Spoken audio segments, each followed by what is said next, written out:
Então vamos aprender a fazer cocô. Vamos aprender a fazer cocô, exatamente. Vamos lá. E se desmistificar isso, porque somos adultos e vocês estão falando com alguém que eu vou te contar que tinha pavor. Eu falava, eu não quero nunca. E o cheiro, e isso, e aquilo. Então, eu vou me curar hoje, aqui, ao vivo, para falar de cocô.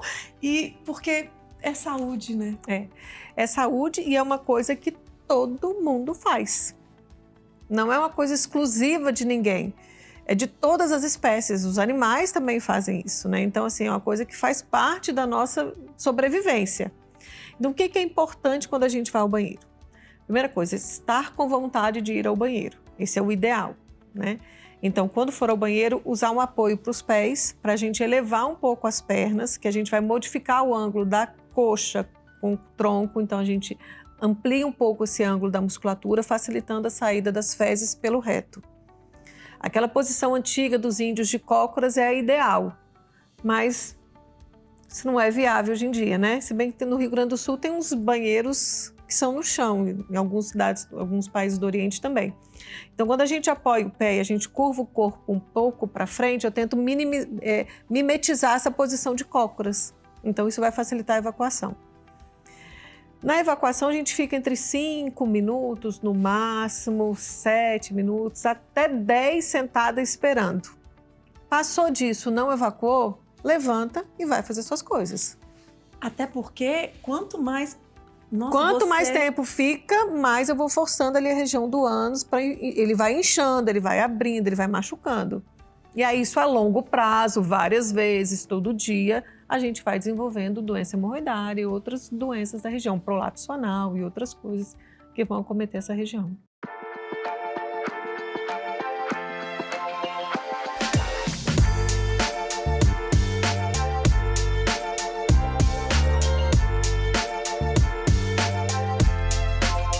E antes de começar o episódio de hoje, eu quero apresentar e agradecer com muito carinho os nossos patrocinadores, que acreditaram nesse projeto desde o início e tornaram o consultório aberto ainda mais especial. A começar pela Cerrado Chic, uma loja que eu simplesmente amo.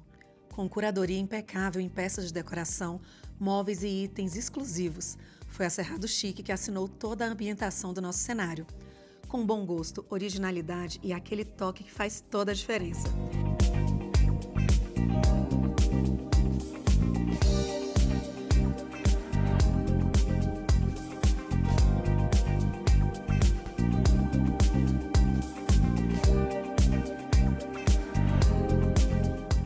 E para você que está nos acompanhando, tem 10% de desconto exclusivo na Cerrado Chic, para que você possa transformar os seus ambientes com elegância. O QR Code já está aqui e o link já está aqui na descrição. E agora eu quero apresentar para vocês a Porão 40, uma loja referência em Brasília que une sofisticação, tendência e elegância em cada detalhe.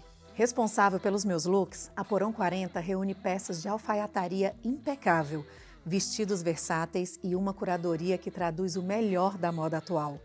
Com novidades praticamente todos os dias, a loja está sempre conectada com o que há de mais relevante no universo fashion. Perfeita para mulheres que buscam autenticidade e estilo em cada escolha.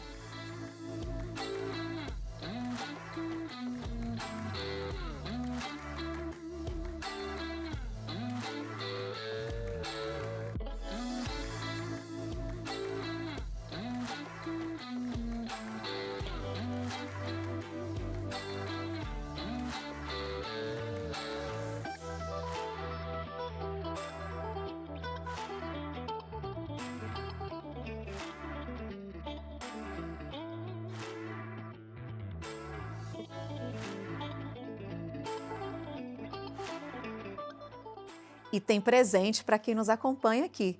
Quem chegar na loja dizendo que veio do consultório aberto ganha 10% de desconto nas compras.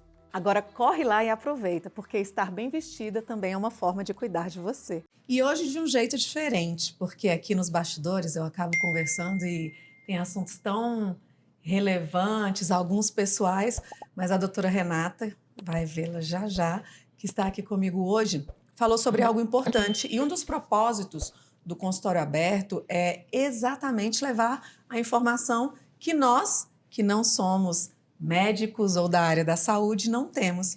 E algo que eu também não sabia, a doutora Renata clarificou aqui, que é o que significa o CRM, o que é o RQE. No caso dela, ela tem 2, que hoje em dia tem médicos que optam por fazer apenas os 5 anos, 6 anos da medicina, e como é muito árduo a residência, não faz. Então, ela como médica, eu quero que esclareça, porque para mim foi maravilhoso, e eu quero que você saiba dessa informação para que você possa ter esse direito de questionar, de perguntar, porque eu, particularmente, vou me sentir mais segura em me tratar com alguém que também passou, né, por uma residência. É claro que eu acredito que tenha especialidades. Sim. E você vai nos esclarecer. E eu achei esse assunto extremamente pertinente e que faz parte exatamente do nosso propósito. Então, com vocês, a doutora Renata, por favor, se apresenta, esclarece para a gente um pouquinho sobre isso. Fala, inclusive, da sua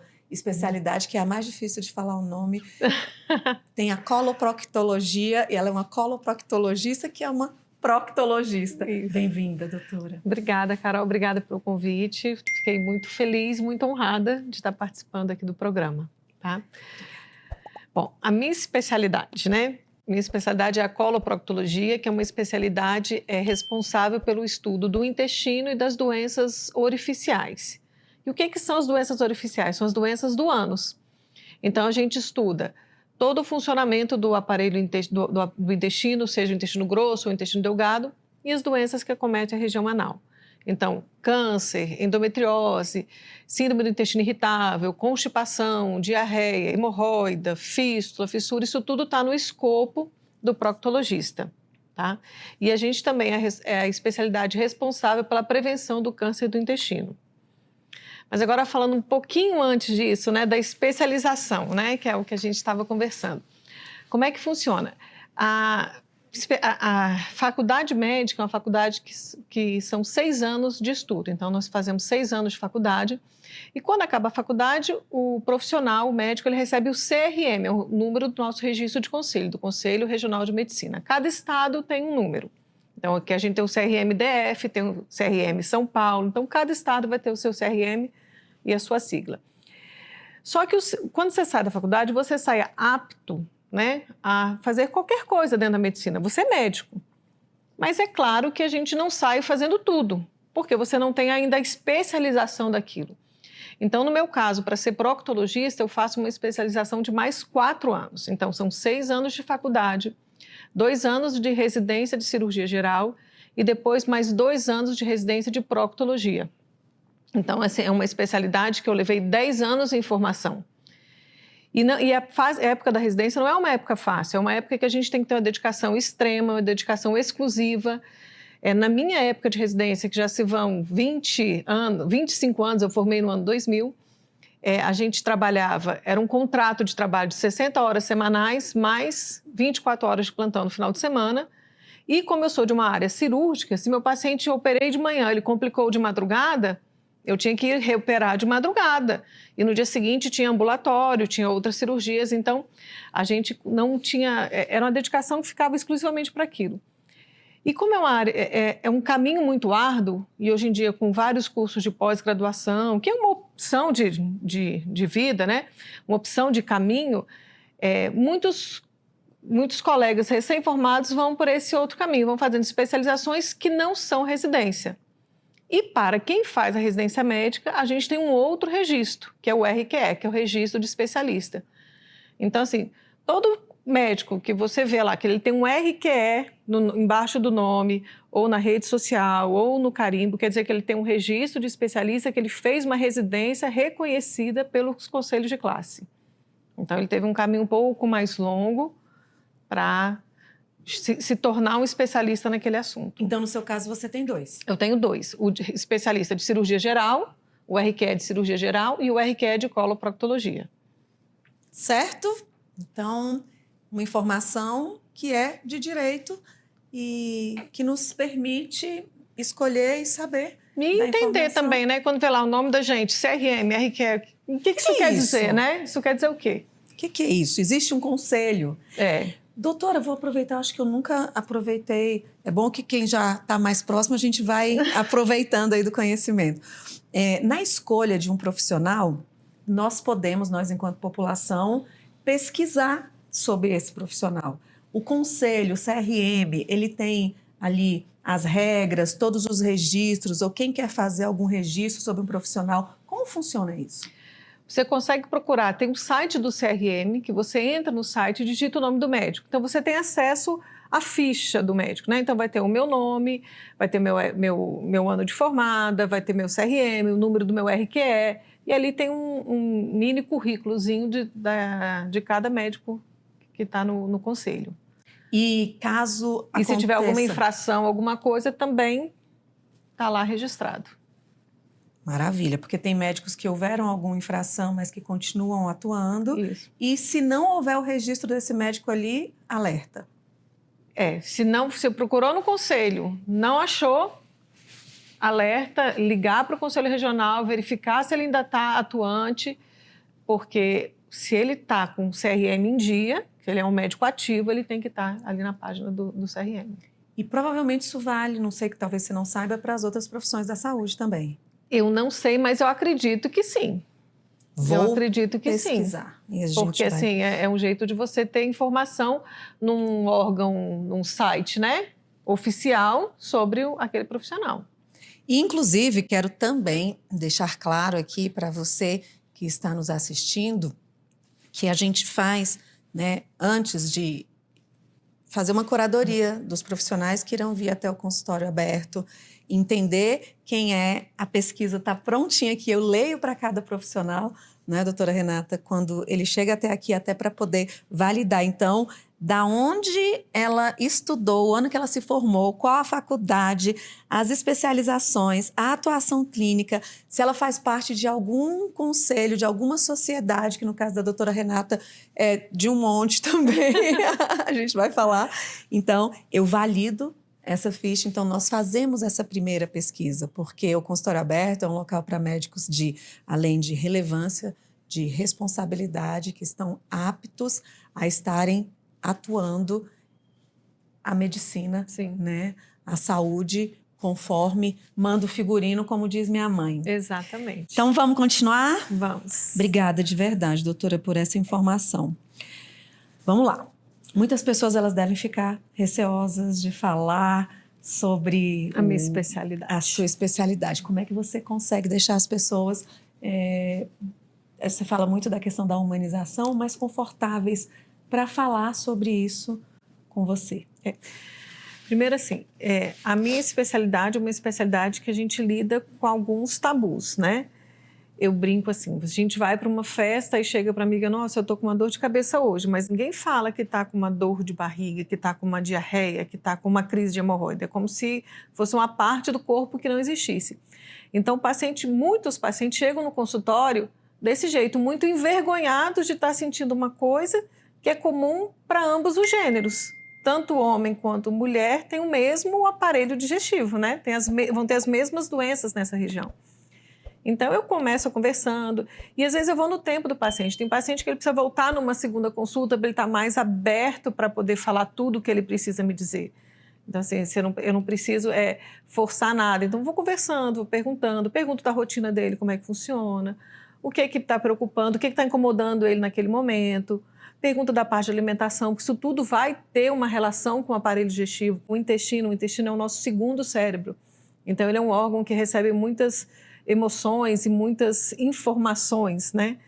Então, assim, quando a pessoa não tem essa liberdade para falar por vergonha, por tabu, por medo de ser julgado em algumas coisas, eu vou conversando assim, vou pelas beiradinhas, conversando e vou no tempo do paciente. E às vezes eu percebo que aquele ainda não é o momento dele me falar tudo o que ele precisa me falar. E aí eu falo, não, então vamos fazer o seguinte, vamos fazer tal coisa, vamos tomar tal remédio, você volta daqui a 2 semanas, volta daqui a 1 semana, porque aí ele vai pegando confiança em mim para poder me falar tudo o que precisa e a gente chegar num diagnóstico preciso e definitivo. Uma pergunta, trazendo isso para a realidade. É como se a primeira vez que eu fui ao seu consultório, eu vou falar que eu estou com um incômodo, está doendo, está difícil para sentar, mas não tenho coragem de falar, olha, está inclusive sangrando. Não fala, Ou então tem muito paciente que fala assim, como é que você tá? O que você tem? Ah, doutora, eu tô com um incômodo, né? Você sabe. Onde? Não, eu não sei. Que incômodo você tá sentindo? Aonde você tá sentindo? É desse jeito. Não, tá me incomodando. Você sabe, né, doutora? Eu falei, não, eu não sei. Mas tá doendo na barriga? Não. Ah, é no ânus? Mas tá doendo como? Dói o tempo todo, dói quando você vai ao banheiro, dói quando você tá dormindo. Ah, aí você vai buscando essa informação. É quase que você arrancar um saca-rolhas, vai puxando até conseguir informação completa. Tem que ser muito respeitosa mesmo e compreender, E tem que respeitar, porque às vezes tem paciente que não quer falar naquele momento. Tem paciente que às vezes vai na consulta e fala, então vamos examinar. Não, eu não quero ser examinado agora. E tá tudo bem. Sim. Então, vamos marcar um outro dia, você volta para eu te examinar depois. Vou estar aqui para te ouvir. E precisa de um pouco mais de intimidade para te falar sobre algo tão íntimo, né? E precisa. Porque o ginecologista, por exemplo, a gente é acostumado desde a adolescência. A menina vai para o ginecologista desde a adolescência. Então, é uma coisa muito íntima também, mas que foi incorporada na nossa vida há muitos anos. Cultural.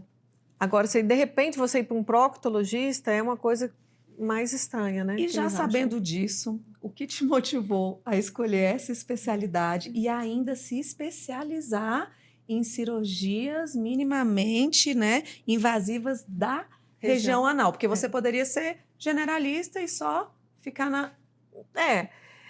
O que me estimulou para fazer a proctologia, a gente sempre tem uma pessoa que a gente se espelha, né? Então, na minha residência, eu tive essa pessoa. Eu tive um professor, que hoje em dia a gente é muito amigo, eu já falei dele numa outra entrevista, que ele é proctologista, hoje em dia ainda atuante na cidade, é Dr. Luciano. E eu gostava muito do jeito que ele lidava com os pacientes, do bom humor dele, aquela pessoa assim que você admira. E você, estudante, você sempre vai seguindo a pessoa que você admira. E eu lembro que eu estava na residência de cirurgia geral, ele falou para mim, se você pensa em fazer proctologia, comece a frequentar os congressos, para você saber tudo que a especialidade pode te oferecer. E aí eu comecei a frequentar o congresso de proctologia desde a residência de cirurgia geral, antes de ir para procto. E aí eu comecei a me apaixonar pela especialidade, porque é uma especialidade que eu tenho a opção de fazer consultório, de só conversar com o paciente, consultório diagnóstico, uma especialidade que me proporciona diagnósticos, então eu faço procedimentos diagnósticos que são a colonoscopia, a retossigmoidoscopia, que são os exames para a gente pesquisar o câncer do intestino. É uma especialidade que me permite fazer cirurgias de grande porte, como câncer e endometriose, e as cirurgias menores, que é o que eu venho fazendo agora. Hoje em dia eu só faço essas cirurgias da região anal, que são cirurgias de hemorroida, fístula e fissura. E é uma especialidade que ela abrange tudo isso. Diferente, por exemplo, da especialidade de cirurgia geral, que é muito plantão, é muito pronto-socorro, e a proctologia não, ela me permite assim, um leque maior de atuação dentro da mesma área. Maravilha. Eu só fiquei numa dúvida, por que a endometriose, sendo que é o endométrio mesmo, feminino, que seria então não uma ginecologia? Normalmente essa endometriose, quando eu falo assim, porque é uma cirurgia que eles entram em combinado, entra tanto o ginecologista quanto o proctologista, porque em vários casos há implante dessas adenomioses, né, que são esses focos extras do endométrio, fora do útero. E muitos vão para o intestino. E aí, às vezes, tem que fazer a cirurgia combinada, que retira um pedaço do intestino, e aí essa parte é feita pelo proctologista, e aí o ginecologista depois assume o restante da cirurgia, fazendo a parte cabível ao gineco. Qual é a diferença, então... Nossa, você tem que ser professora, eu acho. Já fica chamando assim para... Isso porque eu tenho várias perguntas aqui. Mas aí vai vindo, né? O gastro, porque talvez a gente poderia pensar que ele seria o responsável, talvez, por essas cirurgias do intestino. Não, a residência de gastroenterologia é uma residência clínica, ela não é cirúrgica. Então, os gastros, eles fazem também a parte de diagnóstico, que eles fazem endoscopia, mas eles não operam. Então, toda a parte de esôfago, estômago, duodeno, fígado e o intestino delgado. O intestino delgado ele é um órgão que fica misturado nas duas áreas. É avaliado pelo gastroenterologista, mas eles não fazem cirurgia. Então, sem precisar operar, por exemplo, eu tenho um problema no estômago, aí quem opera é o cirurgião geral ou o cirurgião oncológico. A especialidade de gastro ela é só clínica. Porque tem o intestino grosso e o intestino delgado. Intestino grosso e intestino delgado, que é o intestino e aí fino. A procto a gente fica básica, a gente mexe também no delgado, mas nosso forte, né, nosso enfoque maior é no intestino grosso e no reto. Entendi. Gostei. Então, vamos lá. Gente, essa cirurgia, eu peço a permissão, porque todos os termos eu vou conversando, fica tudo aqui. Mas são tantos termos específicos que aí eu prefiro me manter aqui atenta.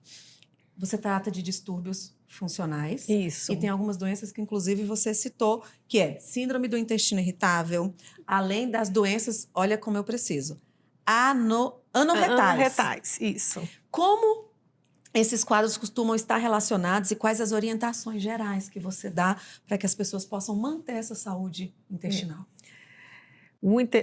A parte intestinal e a parte do ânus, eles estão intimamente ligados, né? Então, por exemplo, pacientes que têm constipação, que é o intestino preso, ou então pacientes que têm muita diarreia, eles eventualmente, ou ao longo da vida, vão desenvolver alguma doença na região do ânus, porque eles estão evacuando de maneira errada.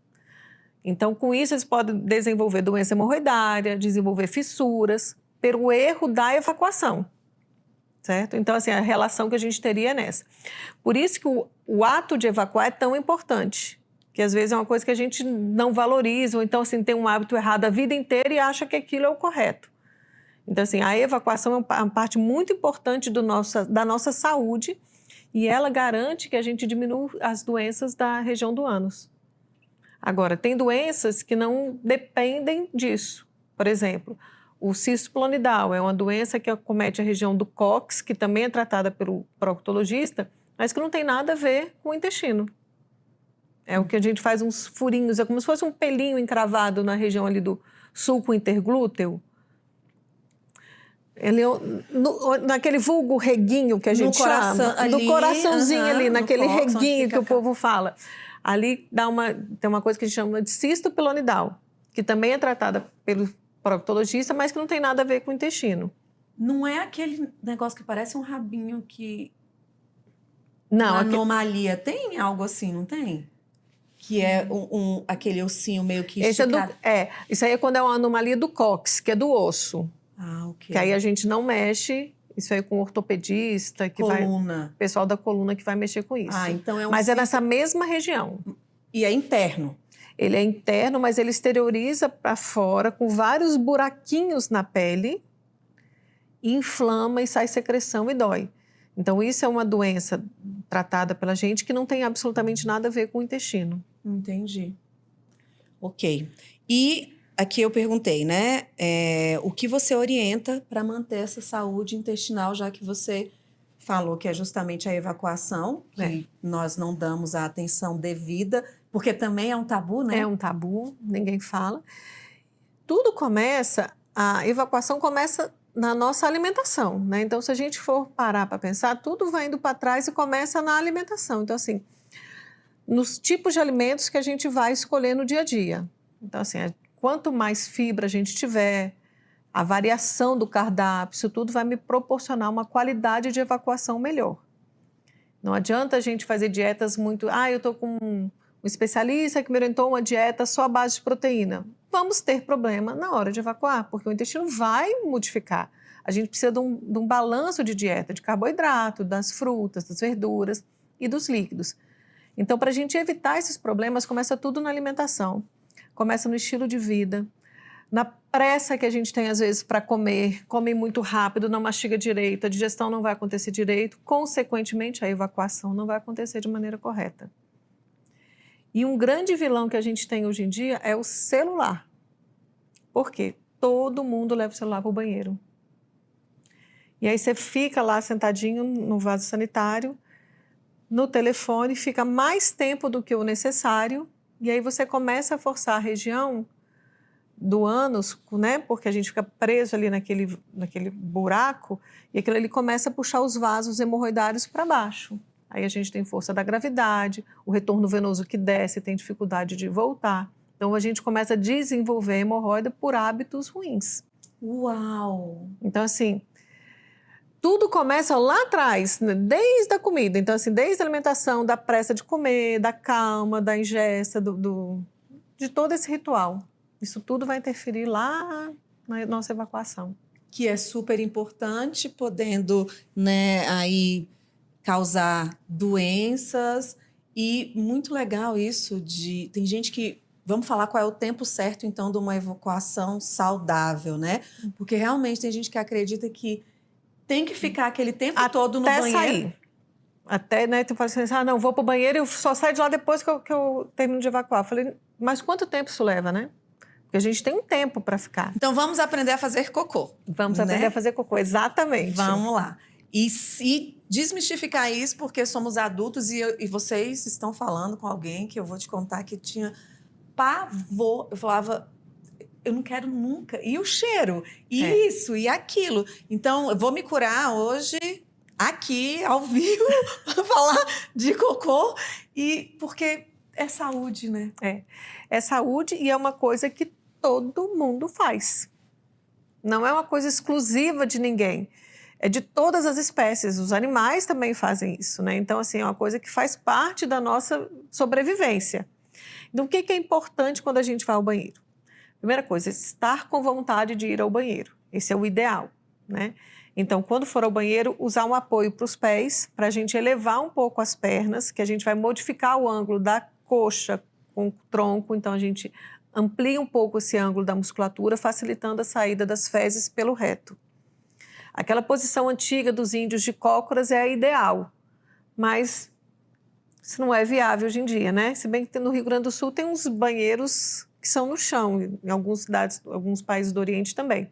Então, quando a gente apoia o pé e a gente curva o corpo um pouco para frente, eu tento mimetizar essa posição de cócoras. Então, isso vai facilitar a evacuação. Na evacuação, a gente fica entre 5 minutos, no máximo 7 minutos, até 10 sentada esperando. Passou disso, não evacuou, levanta e vai fazer suas coisas. Até porque, quanto mais... Nossa, Quanto mais tempo fica, mais eu vou forçando ali a região do ânus, ele vai inchando, ele vai abrindo, ele vai machucando. E aí isso a longo prazo, várias vezes, todo dia, a gente vai desenvolvendo doença hemorroidária e outras doenças da região, prolapso anal e outras coisas que vão acometer essa região. Eu não sei se com você acontece isso, né? Quando o médico vai falando aqui, quando o profissional da saúde vai trazendo, eu consigo visualizar tudo isso, né? Essa cena não é muito bonita. Mas é uma cena que todo mundo passa por ela. Ou seja, o fato do ânus inchar e abrir, né? Não isso tudo é em função... Em função desse esforço maior, desse tempo maior sentado. Quando a gente fica muito tempo sentado, às vezes a perna não fica até dormente. É por isso, porque a gente tem uma dificuldade desse retorno venoso. A mesma coisa nessa região. As hemorroidas são veias, são vasos hemorroidários. E esses vasos vão chegando sangue e vão tendo dificuldade de retornar. Então, na verdade, essa eu já sabia, tá? Mas vou perguntar porque vai que alguém não sabia, assim como eu. Hemorroida todo mundo tem. Todo mundo tem um vaso hemorroidário. A gente depois desenvolve a doença hemorroidária, que é o que vai incomodar, o que vai sangrar, vai doer, vai ficar inchado, vai ficar aquele caroços para fora. Aí já é a doença. Quantas vezes é de cada pessoa? Ou é ideal que se vá todo dia? Ou ok se ficar até quantos dias? Isso daí é uma outra confusão que a gente faz, né? A gente tem a ilusão de que precisa ir ao banheiro todos os dias. O normal, ele é muito amplo. É normal ir ao banheiro todos os dias, é normal ir ao banheiro 3 vezes ao dia e é normal ir ao banheiro dia sim, dia não. O que vai ser mais importante para a gente é a qualidade dessa evacuação. Se é uma evacuação fácil, sem esforço, rápida, com fezes compridas, pastosas. Então, é melhor desse jeito, por exemplo, dia sim, dia não, do que ir ao banheiro todo dia fazendo força, machucando, com aquelas fezes em bolinha, que são aquelas fezes de cabrito que a gente chama, né? É pior desse jeito todo dia do que em dias intercalados com esse outro padrão de evacuação. E qual é uma feze pastosa, comprida, comprida, Isso. tem a que é correta. Tem, a gente tem uma escala, né? Tudo na vida tem uma tabela. Então, a gente tem uma escala de fezes, que chama escala de Bristol. É verdade. É verdade. A gente tem essa escala que chama escala de Bristol. E ela vai de 1, que é esse cocô de bolinha, até o 7, que é diarreia, água. E o ideal é ficar entre o número 3 e o 4, que são essas fezes compridas, formadas, que a gente fala que tem um aspecto bananoide, um aspecto de banana, um aspecto de linguiça. Esse é o ideal. O bom é quando isso prende no vaso de alguma forma e aí não tem como descer, você tá na casa. E você nunca tá em casa quando isso acontece, né? Você tá sempre fora de casa, numa viagem, na casa do namorado, da namorada, e aí fica aquela situação super constrangedora. Gente! Mas nessa hora é melhor a gente tentar agir com bom humor. Não adianta, já aconteceu, então é chamar, pedir um balde d'água, jogar ali dentro, uma água quente, que o negócio uma hora pra poder vai descer e sair. É. Gente, que podcast é esse? Vamos que vamos. E olha só, é para ser tão normal, tão natural, mas a gente vem de uma cultura adoecedora. É. Principalmente para as mulheres, eu vejo. Sim. Porque eu vejo muito no consultório, os pacientes falam assim, meu marido vai no banheiro em qualquer lugar. Porque o homem foi criado desde lá da infância de que ele vai no banheiro, ele quer fazer xixi, ele vai na árvore. Então, ele não tem tabus com isso, ele não tem trauma com isso. Agora, a mulher, não. A menina quer ir no banheiro, a mãe, não, esse aqui é sujo. Não, aqui não pode, aqui está na casa de fulano. Então, a gente vai colocando isso para dentro, vai adquirindo essa informação ao longo da vida e começa a acreditar que isso é o correto. E aí vai segurando, e cada vez você tem menos vontade de fazer fora de casa, né? Aí às vezes está com vontade no trabalho, não vai não, porque aqui é meu trabalho, o que vão pensar, que não sei o quê. E aí você vai atrapalhando todo o seu ritmo intestinal. E o intestino, ele é um órgão inteligente. Ele entende assim, se eu dei o estímulo para ir ao banheiro, ela não respeitou, ele vai dando cada vez menos estímulo. E aí a gente vai piorando dos quadros de constipação. Sim. Depois eu quero que você envie, por favor, essa imagem dessa escala. Da escala, que aí a gente coloca no vídeo. É bem bonitinha. Deve ser linda, vários cocôzinhos assim, em formato. Mas vamos normalizar isso, né? E principalmente nós que somos mulheres, faz todo sentido o que a doutora acabou de trazer, porque você fica ali... Minha mãe mesmo fazia um escândalo, nunca senta no banheiro. Aí eu jogava aquele monte de papel, se for... E faz todo sentido, é importante, mas vai justamente acontecendo Eu falo assim, claro que não é para ir no banheiro em qualquer lugar, num lugar assim, insalubre, a questão não é essa, mas hoje em dia é muito fácil, a gente tem kitzinhos, né? Tem desinfetante pequenininho, que eu falo, põe no bolso, tem forrinho plástico que você consegue forrar o assento sanitário também, tem cheirinho para borrifar no vaso antes de evacuar, para não sair nenhum cheiro diferente. Então, assim, a gente consegue minimizar todos esses traumas, hoje em dia, de maneira muito simples. E você vai estar respeitando, e respeitando o outro, né? O nariz do outro, e o seu corpo também. E a você. E se é tão ruim, mesmo sendo algo natural, compra aí os artifícios. Eu já tive, porque o meu pavor era... Se alguém entra aqui e sente esse cheiro. Tem esses borrifadores, uns odorizadores. Fricu. Você borrifa ele antes, né? Dentro do vaso. Tem gente que acha que ele é perfume. Não. Você vai borrifar ele dentro do vaso. Espera para você poder... Pronto. Viu como... Eu realmente tenho fezes aí que me deixariam extremamente envergonhada, até porque tem toda uma questão do intestino, porque eu fiz uma cirurgia. E então, realmente eu acho que tem... Por que tem umas que fedem mais que a outra, doutora? Aí a gente vai muito da qualidade da microbiota do intestino, né? Que aí, então, assim... Então, tem totalmente a ver com o que eu me alimento, não tem a ver com a digestão. Não, tem a ver com... A digestão faz parte também. Se você tem um intestino mais curto... Isso tudo vai interferir, que você não vai digerir direito o alimento, então ele vai ficar mais ácido, com um cheiro mais forte. Mas a microbiota também é muito importante. Então, assim, a qualidade do que você come, a variedade do que você come.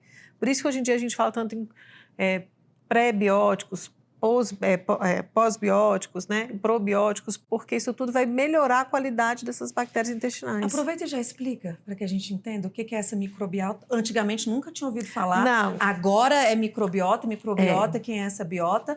Explica pra gente essa microbiota.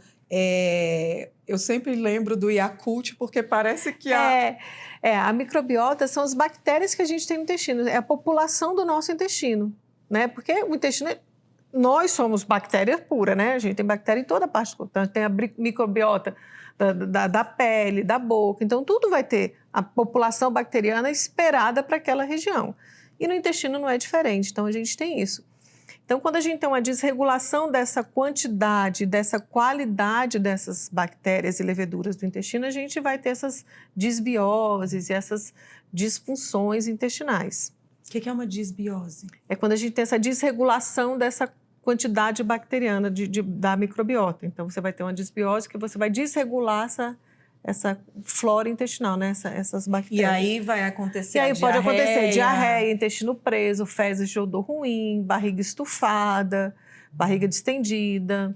A Mirella, inclusive, passou para tomar à noite, que eu acho que é justamente para organizar essa microbiota. Que é um probiótico. Um probiótico. A gente costuma prescrever isso à noite, porque aí são os próprios leveduras, né, do intestino que você toma à noite, e aí isso que vai, caminha até o intestino para a gente ter um repouso, um jejum, sem mexer com a alimentação nesse período, e aí isso vai melhorando a qualidade intestinal. Aí melhora o intestino, melhora o funcionamento intestinal, reduz a questão dos gases. É normal o gás, porque é outra coisa que não se pode falar, a pessoa quer morrer, inclusive... Todo mundo vê e ninguém fala. Ontem mesmo eu estava numa conferência, eu estou servindo na conferência da minha igreja, né, durante os 4 dias, aí o tempo que você não está servindo, você fica em pé com um monte de gente. Ou no culto também, gente. O que fazer? Porque se é você, claro que ninguém vai falar. Aí começa todo mundo a olhar e vai... é normal. Normal.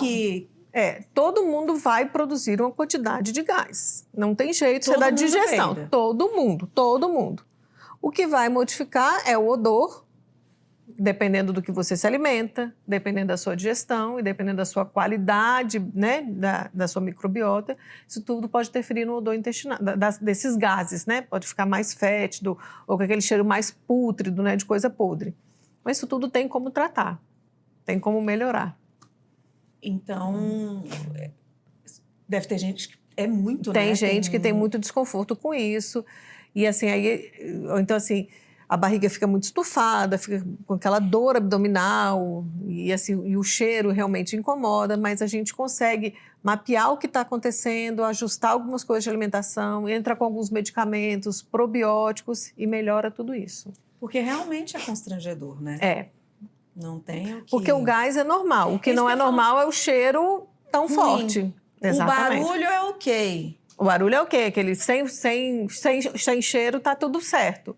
O cheiro muito forte, o odor muito... Tá errado. Que aquele odor de podre, assim, é que não tá certo. Aí tem alguma coisa errada. Muito bom. É real que repolho, feijão, tem alguns alimentos que realmente proporcionam... porque eles fermentam mais. Então, eles dão mais gases. Então, o nome gases são gases mesmo? Gases mesmo, que vão da fermentação, da digestão que fermenta e forma os gases e a gente expele esses gases. E quase parece tóxicos os de alguns. Tem uns que são tóxicos mesmo. Ai, vamos lá. Melhor rir, gente, do que... Não, né? Tem que rir mesmo, porque... Todo mundo passa por isso uma vez na vida, não tem jeito. E que bom saber o que é ou não normal. O pior é a pessoa continuar a achar que, assim, um é mais... Eu mesmo não sabia que tinha como... que não era normal ter aquele cheiro. Se tá um cheiro muito forte, tem como investigar se não tem alguma coisa alterada. Não que aquele cheiro seja meu, gente. Mas é realmente desafiador, tem uns né? que são mais fortes mesmo. Você realiza colonoscopias e diversas cirurgias minimamente invasivas, né? Em termos práticos, quais são as principais vantagens, né, do uso de laser, por exemplo, endoscópios flexíveis, em comparação a uma cirurgia normal? Fala pra gente qual é a diferença entre as duas e vantagens. Primeira, colonoscopia, né, é um exame endoscópico que a gente passa o aparelho por dentro do ânus para olhar todo o intestino grosso. E nesse exame a gente vai pesquisar principalmente as lesões que vão ser as precursoras do câncer, que são os pólipos. Então esse é um exame diagnóstico. Em alguns casos ele é um exame terapêutico, quando a gente vê algum pólipo ele já é retirado no exame, ou então quando vê um câncer inicial ele também pode ser tratado pela colonoscopia, em alguns casos. Então a colonoscopia, o papel dela é esse.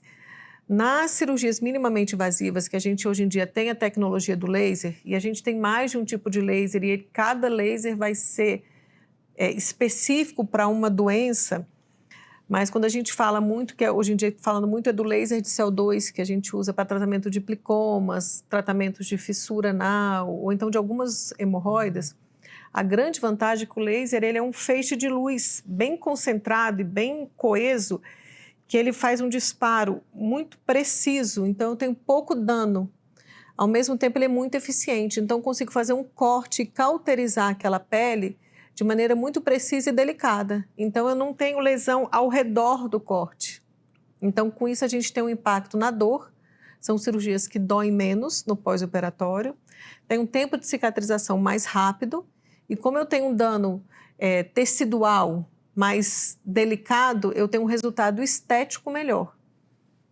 E hoje em dia a gente fala também de estética da região do ânus. É uma coisa que vem sendo buscada para a gente, que muitos pacientes ficam incomodados com peles que sobram ali na região e querem um resultado estético.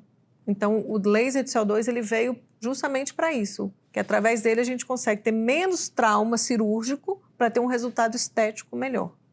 Maravilha. Daqui a pouco a gente fala da parte estética, mas vamos aprofundar em tempo de recuperação, a questão de que todo mundo, o que tem de mais sujo é fezes, então vai infeccionar. Quanto tempo isso dói ou não? Esse é um medo que todo mundo tem, né? Com relação assim, poxa, eu estou operada e como é que eu vou ao banheiro? Não vou ao banheiro? Não, você precisa evacuar no pós-operatório e precisa evacuar todos os dias. E aí, o que a gente faz? A gente bate muito na qualidade da evacuação. A gente volta para aquela escala de Bristol, vamos ficar lá no tipo 3 ou 4, que são fezes macias, pastosas, que elas vão machucar menos o local que está operado. E após a evacuação, a orientação é lavar com água e sabonete. Então, é uma região que a gente não vai usar papel, não usa lenço para não ter atrito, só água e sabonete. E não adianta não evacuar, porque uma hora você tem que ir ao banheiro. Só que aí as fezes vão ficar ressecadas, volumosas e vai doer muito mais. Com relação ao tempo de cicatrização, alguma tendência do laser de CO2 reduzir o tempo de cicatrização das cirurgias. Porque na cirurgia do ânus, na cirurgia de hemorroida, por exemplo, que é a mais comum, a gente não costuma dar ponto. A gente costuma deixar essa ferida cicatrizar por segunda intenção. O que é isso? É uma ferida que vai cicatrizar da lateral em direção ao meio. Então, eu tenho um corte e a pele vai vindo devagarzinho até encostar uma na outra, para eu tentar ter um resultado estético melhor. Além disso, a ferida aberta, ela infecciona menos do que quando a gente dá ponto, porque é mais fácil para limpar.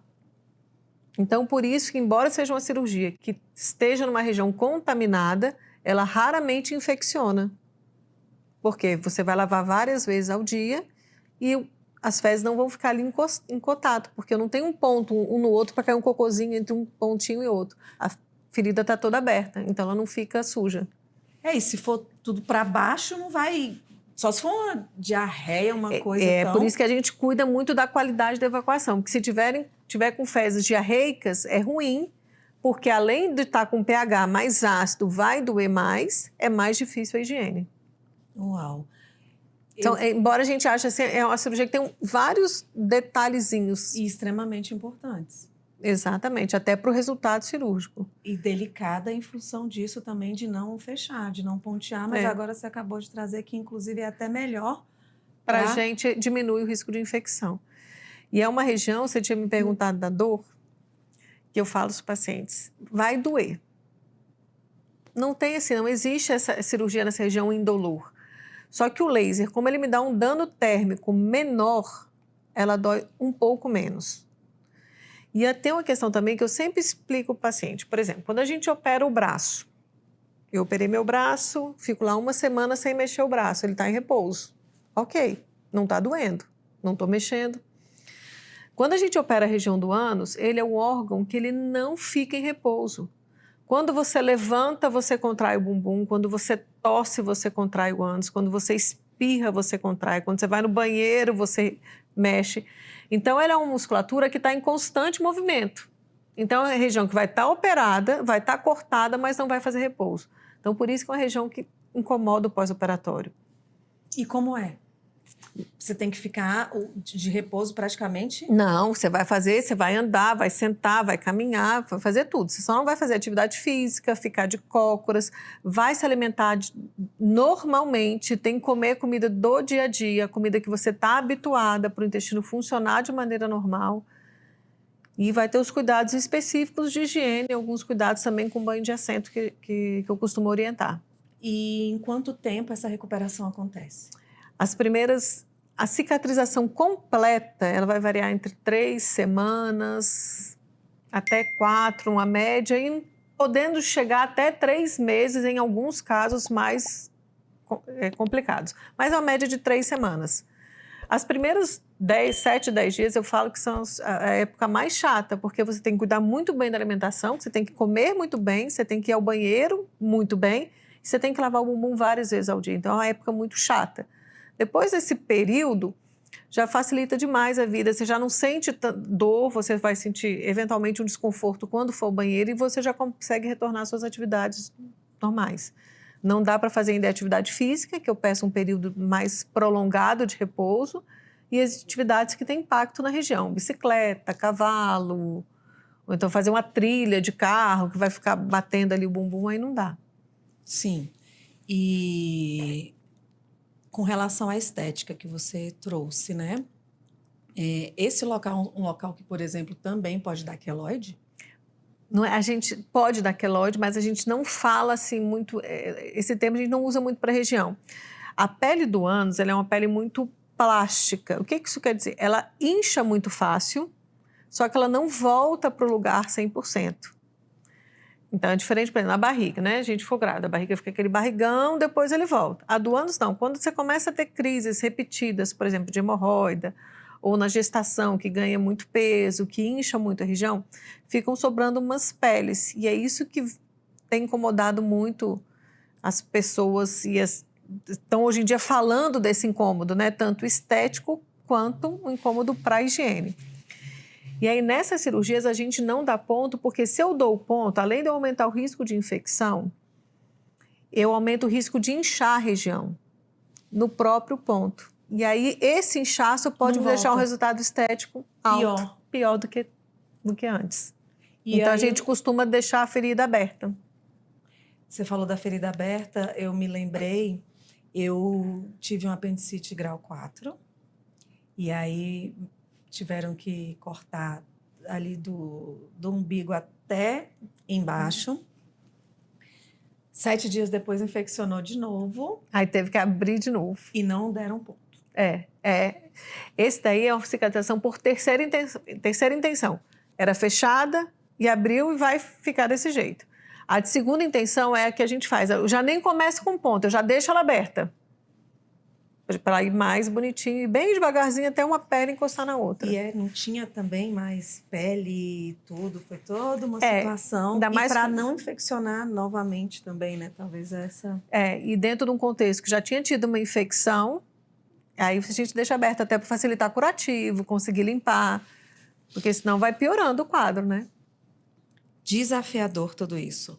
Então, esteticamente, há a possibilidade hoje também de tratamentos. Você faz esses procedimentos estéticos? Faço. É uma harmonia, porque já tem a harmonia peniana, né? Essa vai ser a harmonia...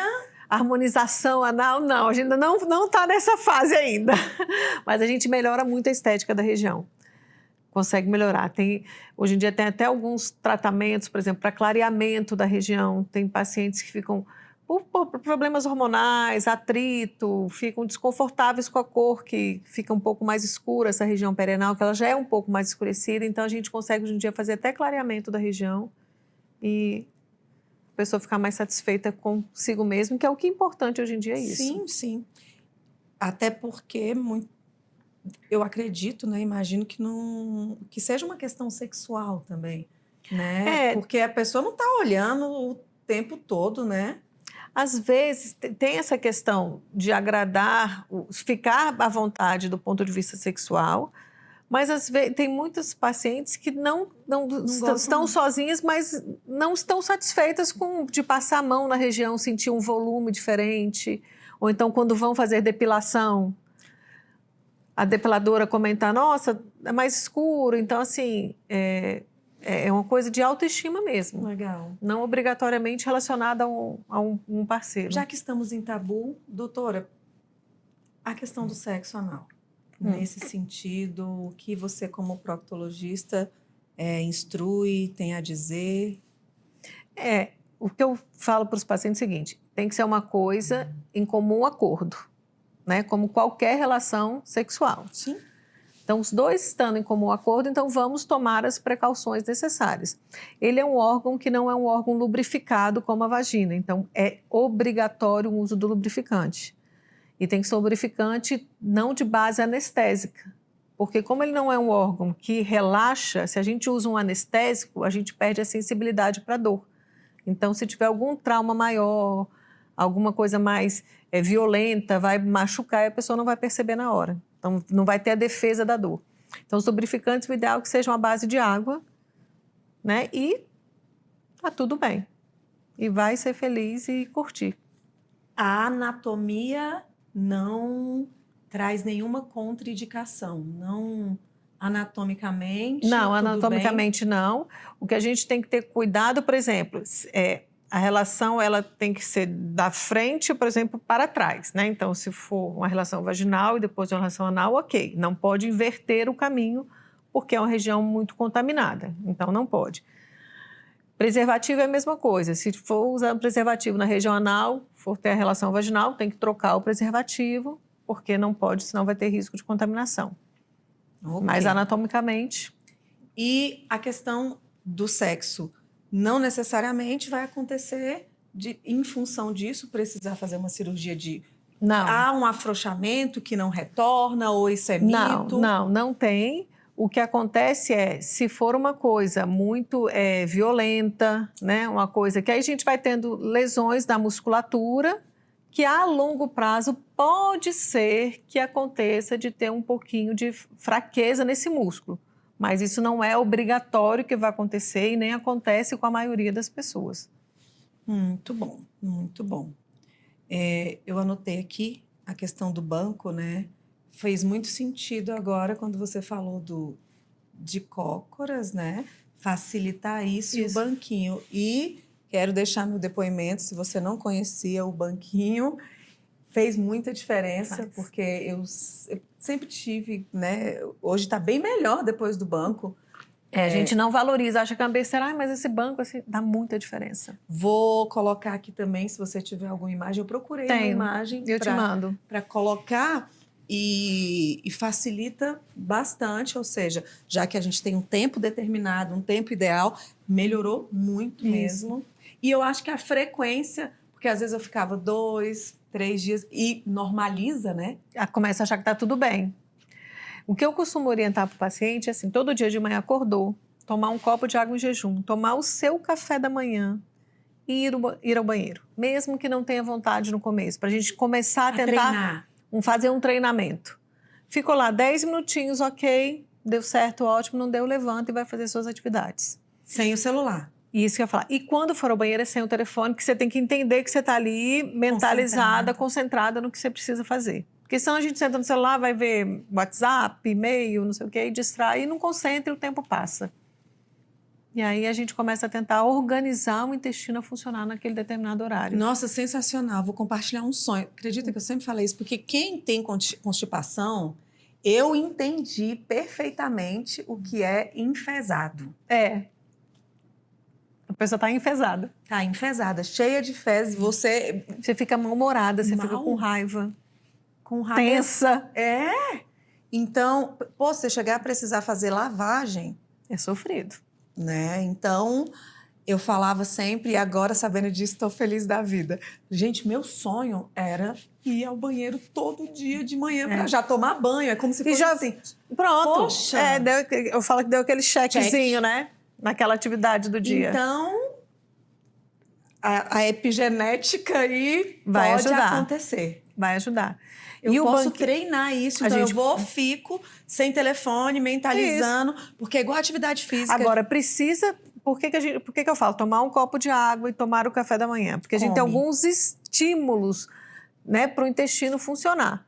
E um dos estímulos é a distensão do estômago, que é o estímulo gastrocólico. Por isso que a gente costuma evacuar normalmente após alguma refeição. Porque uma empurra a outra. Ele distende e contrai para baixo.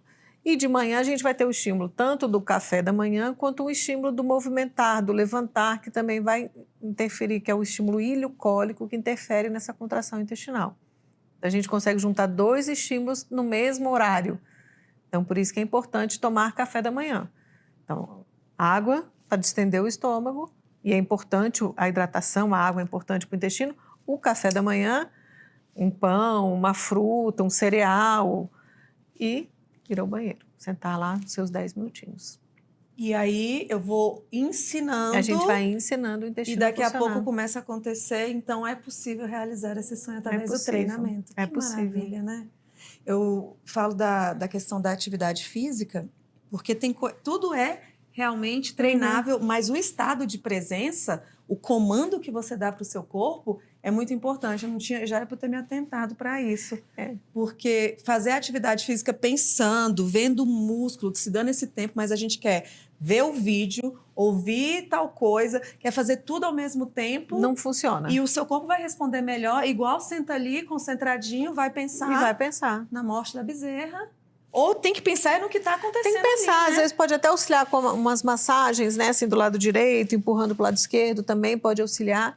Mas você tem que estar concentrada no que você quer fazer ali. E é extremamente importante. Isso vai ter uma interferência, sim. Nossa, doutora, obrigada. Que quem entendeu quão importante é, né, pratique, porque realmente... Dá muita diferença. E é limpa, né? Não, e é aquele negócio, aí você já toma seu banho e vai fazer suas atividades. Pronta. E vaso com chuveirinho... É bom. O certo é a gente fazer higiene com água e sabonete. O papel higiênico, ele não limpa direito a região. O lenço umedecido é uma opção que eu oriento os pacientes quando estão fora de casa. Qual que é a desvantagem do lenço umedecido? A região fica úmida. E aí tem mais risco de desenvolvimento de fungo, né? Assaduras. E o ideal é a água com o sabonete neutro. Então, a duchinha do vaso... Usa duchinho, sabonete e enxugar com uma toalha macia. Sempre evitando o atrito, sempre só encostando para não machucar a região. Porque é uma região frágil, sensível. E pela frente ou por trás? Isso é importante que a gente, às vezes, né, precisa dizer essas coisas. Sempre de frente para trás, principalmente para as mulheres, para evitar a contaminação da vagina e da uretra, para evitar a infecção urinária. Porque a pessoa vem por trás. E aí vai tudo para frente. Então, a gente põe de frente para trás. Então, esse é o caminho correto. Para jamais entrar ali. Para diminuir o risco de infecção. Maravilha. Olha, esse podcast é um presente. É um presente. Você também utiliza Botox no tratamento de fissuras anais, né, e dores na região. Como que esse tratamento, né, junto à proctologia, e atua na proctologia e em que, especificamente, em que sistemas? A toxina botulínica Botox, ela todo mundo conhece para uso estético, né? Então, assim, a gente roubou, as especialidades roubaram, né, entre aspas, a toxina para atuar em algumas doenças. Então, por exemplo, especificamente na proctologia, a fissura anal ela é um corte do ânus e ele é extremamente doloroso. Em alguns casos, a gente não cicatriza, não consegue cicatrizar isso com o medicamento. E o que acontece? A pessoa tem dor por conta daquele corte da fissura, ela contrai o ânus. À medida que a gente vai contraindo, o ânus ele é um músculo, esse músculo vai ficando forte, vai ficando mais robusto, né? Vai tendo cada vez mais força, ele vai contraindo cada vez mais e isso vai atrapalhar cada vez mais a cicatrização daquela fissura. Então, o Botox, a toxina, ela entra justamente nisso. A gente aplica a medicação na região anal, no esfíncter anal, para eu paralisar esse músculo. Eu faço uma paralisia temporária do músculo e não completa, porque senão a pessoa ia ficar sujando, mas a gente faz uma paralisia parcial e temporária do músculo para dar tempo da fissura cicatrizar. E aí ele para de contrair, os circulantes do sangue, oxigênio e outras coisas que são fatores de cicatrização conseguem circular melhor naquele leito de fissura e a gente cicatriza a fissura. Que legal. Alguns casos também que usam a toxina, por exemplo, pacientes que também têm uma hipertonia, têm uma força muito grande e fazem sexo anal, que tem dificuldade. Então, a gente também usa a toxina para dar um pouquinho mais de relaxamento, para ser uma coisa mais confortável. Você falou que é para secar com Uma toalhinha, com isso. a toalhinha, né, pressionando. Mas e quando a gente vai lavar e você acaba... Porque quando você evacua... Evacua.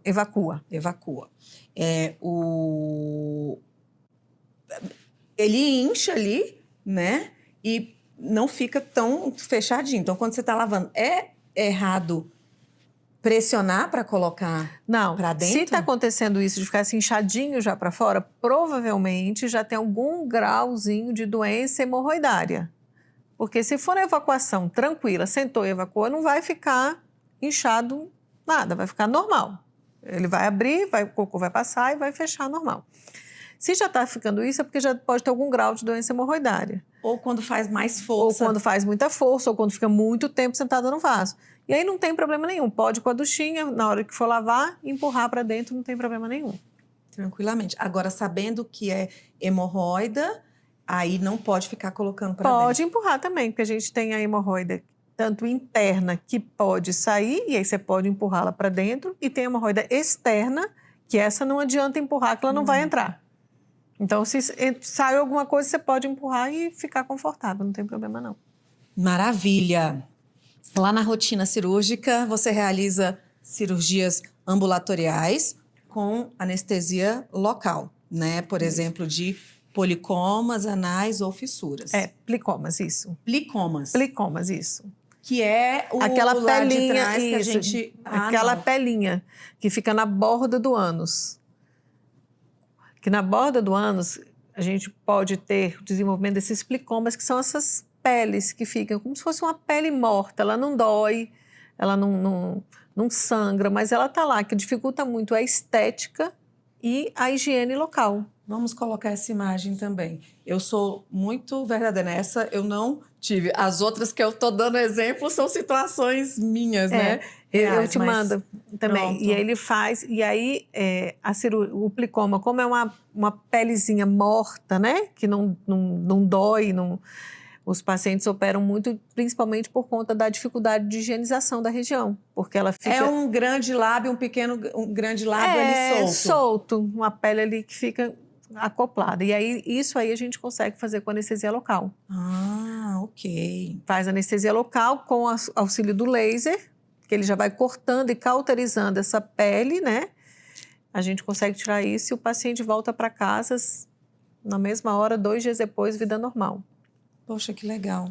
É um resultado muito bacana.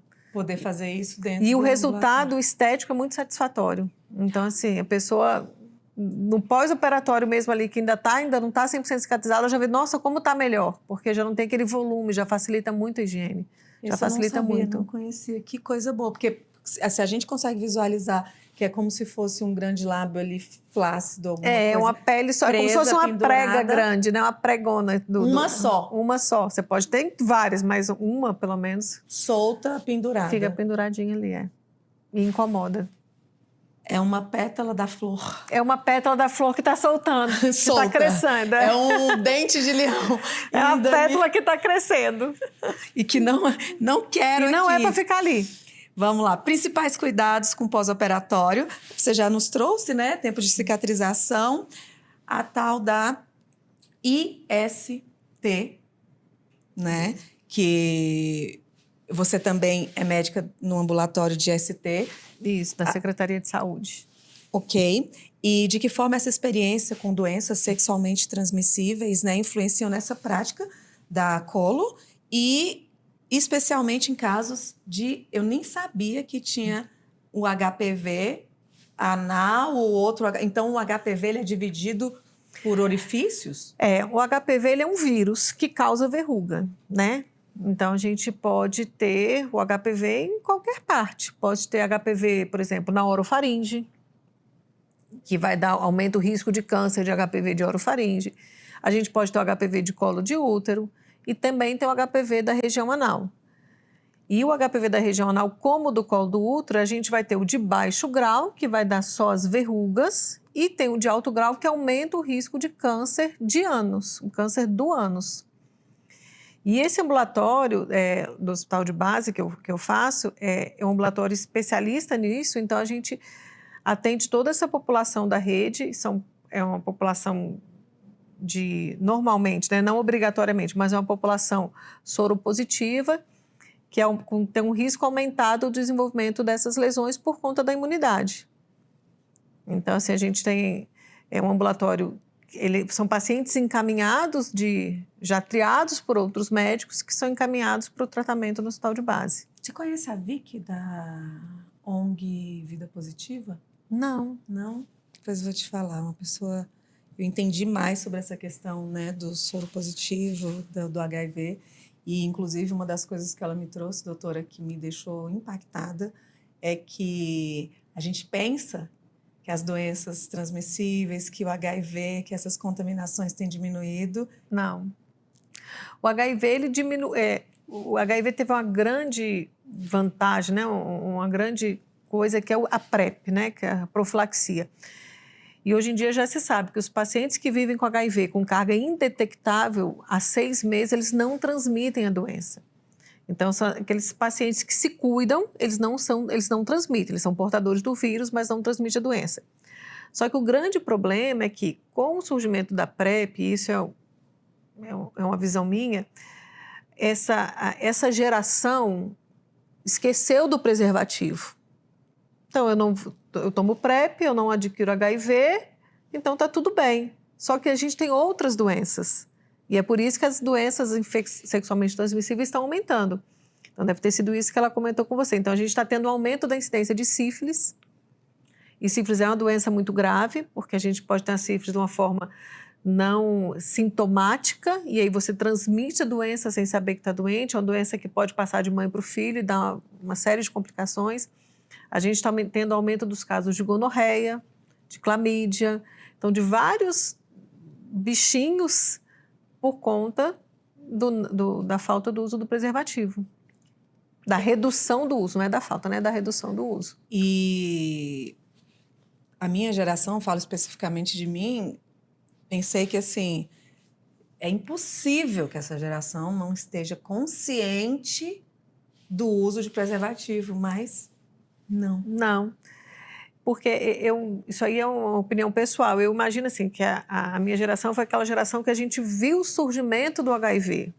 Então, a geração que foi muito assustada com a doença, porque a gente viu vários ídolos e várias pessoas famosas e várias pessoas morreram com a doença. Hoje em dia, não. O HIV ele já é uma doença crônica, que você, bem controlado, tá tudo bem, você nem transmite a doença. Então, eles não têm esse medo, né? Esse receio disso aí. Aí os restos, eu tomo uma injeção de penicilina, eu trato a sífilis, eu tomo um antibiótico, eu trato a clamídia. Então, ficou uma coisa muito simples, muito fácil. E aí as doenças... Banalizou. E as doenças estão pipocando por aí. E na minha percepção também, né? Claro que eu vou falar algo que é uma opinião pessoal. E eu falo isso pro meu filho, eu tenho um filho de 20 anos, né? A doença trata e cura. Mas e o filho? É justo mais uma criança em que, muito provavelmente, esse lar, ela vai ficar só com uma mãe ou só com um pai. E muitas vezes a pessoa, ou a mãe vai dar essa direção e fala, você vai estragar a sua vida. Né? Você vai... Não! Você pode trabalhar, você pode estudar. Você estraga a vida da criança se não estiver dentro de um casamento, porque é desafiador. E vos fala alguém que não se casou com o pai do meu filho E mesmo sendo uma pessoa que esteve presente, é muito difícil, só a mãe sabe o que é você passar uma noite sozinha numa cirurgia, num hospital, e para aquela criança e o peso emocional que é. Então, não é sobre você, é sobre a criança. Educar com 2 já não é fácil, né? Cuidar com 2 não é fácil. Sozinho, então, é uma cruz muito pesada. É uma cruz pesada. E então, não assim, tem como ser algo pesado para você e você não transmitir para o seu filho, porque tem coisa que a gente não precisa falar. Os olhos gritam, o cansaço grita, a exaustão. O sentimento, ele transborda, né? Transborda. O sentimento transborda. A culpa, né, por querer suprir de outras formas. Eita, para onde começou no anos... Mudamos completamente. Vai longe, né? Quais os mitos ou dúvidas comuns sobre cirurgias anorretais? No caso, a hemorroida, as fissuras. E eu acho assim, não vou fazer porque vai acontecer isso. A gente já acabou de falar bastante, mas tem algum mito que eu, por exemplo, não realizei nenhuma cirurgia, mas a pessoa fica com medo ali, desesperada? Um grande mito que tem nessa cirurgia, todo paciente chega, que eu converso antes da cirurgia, quando eu vou operar o paciente, eu marco uma consulta 2, 3 dias antes para a gente rever tudo o que está combinado, rever todos os cuidados. Falo na hora da alta, mas o grande mito, eles falam assim, melhor tomar só sopa, né, doutora? Para o cocô ficar mole. Não, pelo amor de Deus, coma comida normal. Então, isso é um mito grande. Então, eles acham que se a alimentação for só líquida, as fezes vão ficar líquidas e aí vai estar tudo bem. Então, isso é um grande problema. E o outro é com relação à evacuação, que acha que não é para evacuar e, pelo contrário, precisa evacuar. Você acredita, baseado nos seus estudos, você faz parte de muitas sociedades, queria que, né, de uma forma simples, rápida, você fale o quanto isso é importante devido a tudo de inovação e o que o próprio conselho, né, tem visto, se há alguma visão diferente, mas tem mais tecnologia vindo por aí que vai melhorar? Você acredita que possa melhorar ainda mais ainda com tecnologias, essa questão das cirurgias ou dos tratos? Tem muita coisa chegando. Tem alguns estudos, mas tudo são coisas que ainda estão em estudo, são coisas que estão começando. Por exemplo, já estamos falando em uso de células-tronco para tratamento de algumas doenças da região anal, tratamento de fístula, fissuras. Então, assim, são coisas novas que estão chegando para tentar tornar o tratamento mais confortável, menos doloroso e mais efetivo, né? A gente já tem algumas... hoje em dia já está conversando também, já tem algumas linhas pensando no uso do PDRN, né, que é aquele extrato do salmão, que usa muito para regeneração de tecido, também pensando em alguma coisa na área da proctologia, mas são coisas que estão começando. E o laser é uma coisa que já tem muito tempo na parte estética e de alguns anos para cá que está entrando mais forte na área do intestino, na área orificial. Anorretal é correto, é um termo? É o correto. E a questão das sociedades, hoje em dia, tem... porque também... É uma especialização ou uma área tão reservada, tão tradicional quanto é o assunto também? Assim, as sociedades, assim, dentro das sociedades, essa é uma área que eu estou fazendo, né? Que é essa parte, utilizando essas tecnologias, que é uma parte mais nova. Então, as sociedades agora estão começando a abrir para essas tecnologias. Então, assim, nos últimos 2 congressos da Sociedade Brasileira de Coloproctologia, a gente já teve cursos pré-congressos sobre as tecnologias de laser, de diodo, e outras técnicas do uso do botox e tudo mais. Antes de 2 anos, era uma coisa que a gente não se falava dentro da Procto de maneira oficial, né? Vários já faziam, mas a gente ia buscar conhecimento em outras sociedades, a Sociedade Brasileira de Laser e Medicina e Cirurgia, ou então nos cursos de academias, né, que já trabalham com isso, né? A gente tem a Academia do Laser, que é uma academia muito forte, inclusive o presidente é um proctologista, e que ele divulga vários cursos, então a gente buscava esse conhecimento nessas sociedades paralelas. E agora a nossa sociedade já está aderindo, já está divulgando e já está promovendo aulas e palestras nos congressos sobre isso. Maravilha. E há a possibilidade aí tem um plano de centro clínico, pessoal? Planos a gente sempre tem, né? A cabeça da gente está sempre... Minha cabeça, então, está sempre fervilhando com várias coisas. Eu estou num momento de expansão, né? Eu sou sócia de uma clínica, de um grupo, então nós estamos num momento de expansão dessa clínica. E é uma área que vai ficar uma área maior, vamos ter umas salas de reunião, algumas salas de procedimento. Então, quem sabe, a gente consegue montar cursos, mentorias, umas coisas bem personalizadas para ensinar tudo isso, tanto da parte de colonoscopia, que a gente tem muito forte na clínica, quanto da parte do uso dessas tecnologias. Isso é uma coisa embrionária, mas que um dia vai crescendo, né? Sim, e é muito bom. 20 anos de experiência, 25? 25, eu formei em 2000. Uau, tem muita bagagem e eu acho que é de responsabilidade, e a gente percebe que a docência está na veia aí, e a docência de ciência. Docência. A docência está aí e multiplicar um conhecimento, porque mentoria é isso, eu encurto o seu tempo. Exatamente, é encurtar o tempo de alguém de todos esses anos que a gente estudou para isso. E né? ensinando que já está dando certo, validado, e a sua vida, né, prova isso. E claro que com coisas embasadas, mas você tem muito da parte prática, né? Você já encurtou aquele caminho, né? Prometo que já estou indo para o final. E tem algum caso de um paciente, para que a gente possa estimular também essa questão da humanização, que fez toda a diferença na vida de algum deles, esse seu tratar humanizado? Eu acho, assim, um paciente específico, assim, eu não vou saber de falar. Eu penso assim, se todo paciente, sem exceção, que eu vou atender, que eu vou operar principalmente, eu penso assim, como eu gostaria de ser atendida, como eu gostaria que meu filho fosse atendido. E principalmente quando são os idosos, assim, que eu tenho um carinho especial, eu falo assim, gente, é meu pai e minha mãe, como é que vai ser?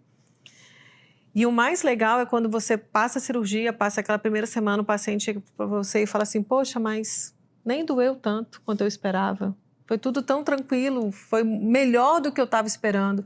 Acho que é porque teve todo um preparo, tanto do paciente quanto meu, explicando, orientando como é que vai ser todo esse trajeto. E eu gosto muito, assim, no pós-operatório, eu fico muito junto do paciente, né? Então, assim, eu mando mensagem, como é que você tá? Eu falo ao paciente, me dá notícia. Aí passa 2 dias, me dá notícia. Tá tudo bem? Você me esqueceu? Porque, assim, eu fico pensando que é como se fosse alguém da minha família, né? E para mim é muito fácil, é muito natural a área cirúrgica, mas para quem não é da área cirúrgica é muito assustador. Dá muito medo você indo ao banheiro, ver um pouquinho de sangue, será que isso está normal? Então, assim, você está disponível, você está pensando, se colocando no lugar do outro, eu acho que isso facilita. E aí, quando acaba todo esse período, eles falarem assim, poxa, está tão melhor agora, então isso para mim já valeu a pena. Por isso que eu falo assim, não tem que eu acho que o impacto foi em várias pessoas dessa maneira. São pequenos impactos, né? Mas que geram uma grande transferência, uma grande mudança. Sim. Doutora, eu amei, foi melhor do que eu imaginava, muito bom, obrigada por ter aceitado e eu espero de verdade que você coloque em prática bem rápido essa questão da mentoria. E eu gostaria que você deixasse uma mensagem final para essas pessoas que ainda têm medo, receio, né, do que pode acontecer e do quão importante é, e é isso. Primeiro, eu que agradeço, foi um prazer. Gostei demais também, foi muito bom.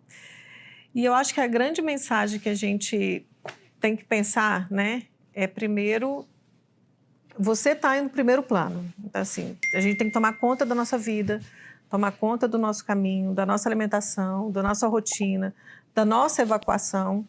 E se tiver qualquer uma dessas doenças, não deixar o medo da cirurgia, o medo de como vai ser, as dúvidas, e ficar escutando aqueles conversas, né, de que é horrível, de que é isso, enfrentar isso, porque depois que passa tudo, a qualidade de vida melhora sobremaneira. Então, assim, enfrente seus medos, vá atrás de informação, que a vida vai melhorar.